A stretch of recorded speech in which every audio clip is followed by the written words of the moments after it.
Doctor Sudhakar Telugu రాష్ట్రంలో కూడా ఈ పేరు అందరికీ తెలిసిందే.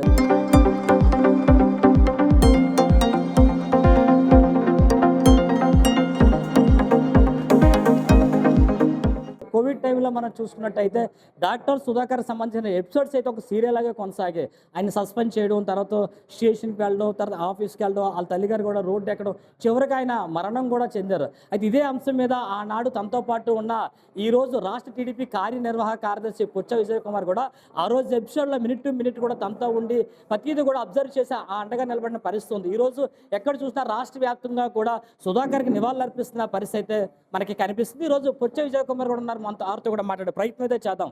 సార్, ఆ రోజు ఫస్ట్ నుంచి కూడా మీరు ఆయన ఎన్నంటూ ఉండడం, నాటడం కానీ ప్రతి అంశంలో కూడా మీరు ఉన్నారు సార్. ఈరోజు ఏ విధంగా మీరు నివాళులు అర్పిస్తున్నారు సుధాకర్కి? ఈరోజు ఆయన కుటుంబానికి జరిగినటువంటి అన్యాయంలో భాగంగా కూటమి ప్రభుత్వం ఇచ్చినటువంటి హామీ ప్రకారంగా అధికారంలోకి వచ్చిన వెంటనే ఆ కుటుంబానికి ఖచ్చితంగా అండగా ఉంటామని చెప్పి ఆ రోజు చంద్రబాబు నాయుడు గారు చెప్పారు. ఇప్పుడు ముఖ్యమంత్రి అయిన తర్వాత కూటమి ప్రభుత్వం ఆ కుటుంబానికి మరి సహాయం కానీ ఆర్థిక సహాయము ₹1,00,00,000, అదేవిధంగా రెండో కుమారుడు జతిన్కి డిప్యూటీ తహసీల్దార్ ఇవ్వడం జరిగింది. అయితే నేను ముందు నుంచి ఒక 2 నిమిషాలు క్లుప్తంగా నేను చెప్తాను. సుధాకర్ గారు నర్సీపట్నం డాక్టర్గా పనిచేస్తున్నప్పుడు కరోనా నేపథ్యం చాలా విపత్తు కారణమైనటువంటి డేంజరస్ సిచ్యువేషన్లో మాస్కులు లేవు, పీపీ కిట్లు లేవు అని జగన్మోహన్ రెడ్డి గారి ప్రభుత్వాన్ని ఆయన అడగడం జరిగింది.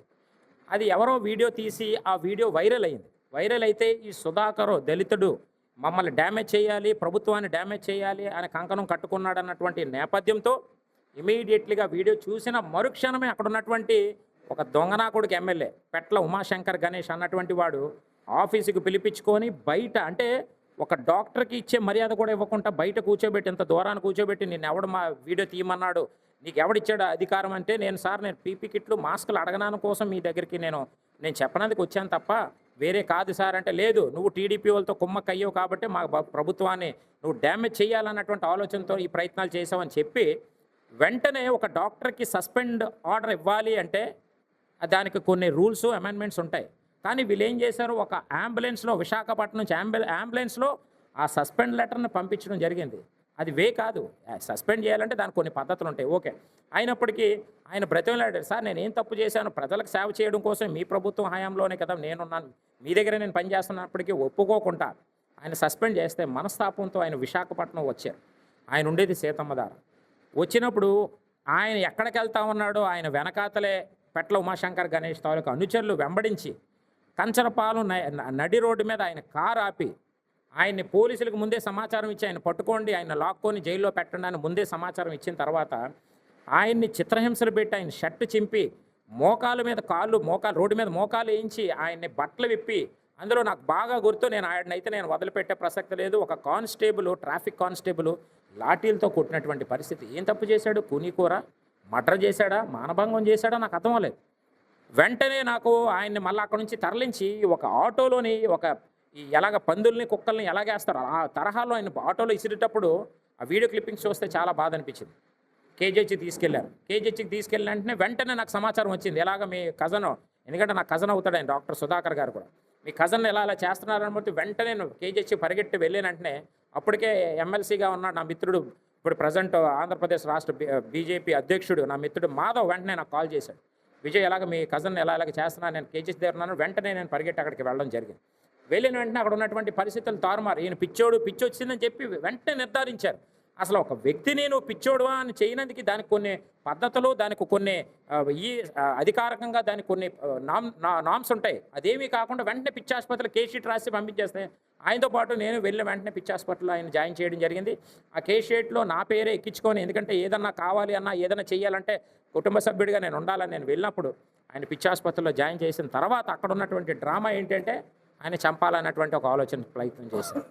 అక్కడ ఉన్నటువంటి ఏ8గా ఉన్నటువంటి ధనుంజయ రెడ్డి అన్నటువంటి జగన్మోహన్ రెడ్డి ఉన్నటువంటి కేసుల్లో ఎవడైతే ధనుంజయ రెడ్డి ఉన్నాడో, ధనుంజయ రెడ్డి తాలూకా తమ్ముడు ఎవడైతే రామిరెడ్డి అన్నటువంటి వాడు అక్కడ డాక్టర్, అక్కడ ఉన్నటువంటి సూపరింటెండెంట్ సుధారాణి, ఆ సుధారాణి అక్కడ ఉన్నటువంటి డాక్టర్ రామిరెడ్డి ఆయనకి మత్తు తాలూకా ఇంజక్షన్లు ఇచ్చి ఆయన చంపాలని వేరే డ్రగ్స్ ఇచ్చి చాలా ఇస్తే ఇప్పటికీ నా దగ్గర వీడియోతో సహా ఇప్పటికీ కూడా నా దగ్గర అన్ని ప్రూఫ్స్తో ఆయన రాసినటువంటి లెటరు, విజయ్ తమ్ముడు నన్ను చంపేద్దాం అనుకుంటున్నాడు, నన్ను ఇలా ఇచ్చేస్తున్నారని చెప్పి నాకు వెళ్ళినప్పుడు నేను ఆ రోజు మరి ఎంతో బాధపడ్డాను. అంటే జగన్మోహన్ రెడ్డి కేవలం దళితులను అడ్డం పెట్టుకొని ఏ విధంగా కుర్చీ ఎక్కాడో అదే తరహాలో ఈ దళిత డాక్టర్ అనేటువంటి ప్రాణాన్ని తీసినటువంటి దుర్మార్గుడి జగన్మోహన్ రెడ్డి. ఎందుకు ఈ మాట చెప్తా ఉన్నానంటే అప్పటికి జగన్మోహన్ రెడ్డి గారు మీరు దేవుడు నా ఉద్యోగం ఇచ్చేయండి నేను తప్పు చేయలేదని చెప్పి ప్రాధాయపడిన అప్పటికి కూడా జగన్మోహన్ రెడ్డి స్కెచ్ వేసి ఆయన చనిపోయే కారకుడు చంపినటువంటి దుర్మార్గుడు కసాయి నా కొడుకు జగన్మోహన్ రెడ్డి. లోకేష్ గారు కూడా అప్డేట్ చేసేవారు మింటు మింటు అని చెప్పి మీతో అన్నారు. ఏ విధంగా లోకేష్ గారు సపోర్ట్ కూడా మీకు దొరికింది ఆ రోజు? లోకేష్ గారు వెంటనే నాకు ఇమీడియట్గా ఈ ఇన్సిడెంట్ జరిగిన వెంటనే విజయ్ నాకు నేరుగా లోకేష్ గారు కాల్ చేసి ఏం జరిగింది వాట్స్ హ్యాపెనింగ్ అంటే అప్ టు డేట్ నేను పిన్ టు పిన్ సార్ ఇది పరిస్థితి ఈ విధంగా ఉందంటే లేదు ఆయన ఖచ్చితంగా మనం కాపాడాల్సినటువంటి అవసరం ఉంది మన పార్టీ రిప్రజెంటివ్గా నువ్వు పిన్ టు పిన్ ఏదైతే తెలుసుకొని నాకు ఇమీడియట్గా అప్డేట్ చేయంటే రోజుకి 2 సార్లు లోకేష్ గారితో మాట్లాడడం ఒకసారి చంద్రబాబు నాయుడు గారితో నేరుగా నేను మాట్లాడడం కూడా జరిగింది. అప్పుడే చంద్రబాబు నాయుడు గారు నా కుటుంబాన్ని ఖచ్చితంగా మనం ఆదుకోవాల్సినటువంటి అవసరం ఉందని ఒకరోజు కరోనా టైంలో కూడా లోకేష్ గారిని ఆ ఇంటికి తీసుకెళ్లి పరామర్శించి ఆ కుటుంబానికి ఆదరణగా నిలబడతామని చెప్పి లోకేష్ గారితో హామీ ఇవ్వడం జరిగింది. ఆ హామీ ఈరోజు నిలబెట్టుకున్నటువంటి పరిస్థితి ఆర్థికంగా ₹1 సహాయం చేసాం. జతిన్ అన్నటువంటి చిన్న కుమారుడికి డిప్యూటీ తహసీల్దార్ ఇచ్చినటువంటి ఘనత కూటమి ప్రభుత్వం. ఇది ఒకటే కాకుండా ఈరోజు జగన్మోహన్ రెడ్డి పరిపాలనలో కోడికత్తె డ్రామా ఆడాడు. ఆంధ్రప్రదేశ్ పోలీసుల మీద నాకు నమ్మకం అని హైదరాబాద్ తెలంగాణ పోలీసుల మీద పారిపోయాడు. మళ్ళీ అదే పోలీసులతో టీడీపీ నాయకులను అరాచకాలు చేయించినటువంటి పరిస్థితి.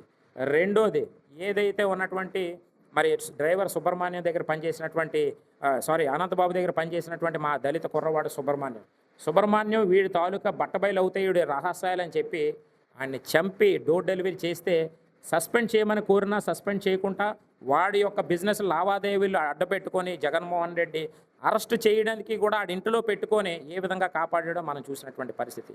ఇలాగా మనం చెప్పుకుంటూ పోతే సుమారు 3000 దాడులు పైబడి శిరోమండనాలు మానభంగాలు.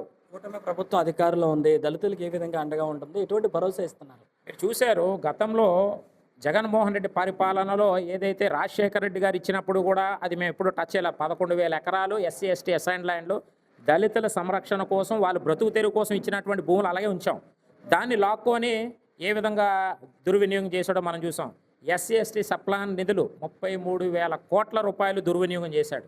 ఈరోజు తెలుగుదేశం పార్టీ కూటమి ప్రభుత్వం వచ్చిన తర్వాత 2014లో మనం ఏదైతే ఆ రోజు ఆర్థిక సంక్షోభం ఉండి రాష్ట్రం విడిపోయిన తర్వాత కూడా ఆ రోజు ఎస్సీ కార్పొరేషన్ నిధులు అదేవిధంగా ఏదైతే ఇన్నోవా కార్లు ఈటీఎస్ కార్లు ఇచ్చినటువంటి పరిస్థితి. ఇప్పుడు కూడా 26 పథకాలు ఏదైతే జగన్మోహన్ రెడ్డి రద్దు చేసినటువంటి పరిస్థితి దాన్ని మళ్ళీ ఇప్పుడు కొనసాగిస్తూ ఉన్నాం. కూటమి ప్రభుత్వంలో దళితులకు ఎప్పుడు కూడా ఒక సముచిత స్థానం ఉన్నతమైనటువంటి స్థితిలో ఉండాలి అన్నటువంటిది ఒక ఏకైక కోరిక. చంద్రబాబు నాయుడు గారు ఎప్పుడు కూడా దళితులకి ఎస్సీ ఎస్టీ వాళ్ళకి అండగా ఉండే ఏకైక పార్టీ తెలుగుదేశం పార్టీ. మరి కూటమి ప్రభుత్వాన్ని సందర్భంగా తెలియజేస్తాం. ఏదైతే డాక్టర్ సుధాకర్ వైఎస్ఆర్ కాంగ్రెస్ పార్టీ హత్యగానే మేము భావిస్తున్నామని అప్పుడు మేము వెన్నంటే ఉన్నప్పటికీ కూడా ఆయన కాపాడుకోలేకపోయామని చెప్తున్న పరిస్థితి. ఏదైతే ఆ రోజు చంద్రబాబు నాయుడు కానీ నారా లోకేష్ గారు ఏదైతే హామీ ఇచ్చారో హామీ ఇచ్చిన ప్రకారమే ఆ కుటుంబానికి ఆర్థిక సాయం చేయడంతో పాటు ఒక ఉద్యోగాన్ని కూడా ఇచ్చి వారికి అండగా నిలబడ్డామని చెప్తున్నారు. ప్రస్తుతం కూటమి ప్రభుత్వం అధికారుల దళితులకి అటు అధికారంలో కూడా భాగస్వాములు చేస్తే ఎక్కడికెక్కడ ఏదైతే వైసీపీ ఆ రోజు ఏటైతే వీళ్ళకి ఇచ్చిన పథకాలన్నింటినీ కూడా రద్దు చేసినవన్నీ కూడా మేము వాళ్ళ పథకాలన్నీ కూడా చేర్పించి వాళ్ళకి కూడా అండగా ఉంటే ఒక భరోసా ఇచ్చే ధైర్యం కల్పించామని చెప్పి ఏదైతే సుధాకర్ సోదరుడు రాష్ట్ర టీడీపీ కార్యనిర్వాహక కార్యదర్శి పుచ్చ విజయకుమార్ తెలిపారు.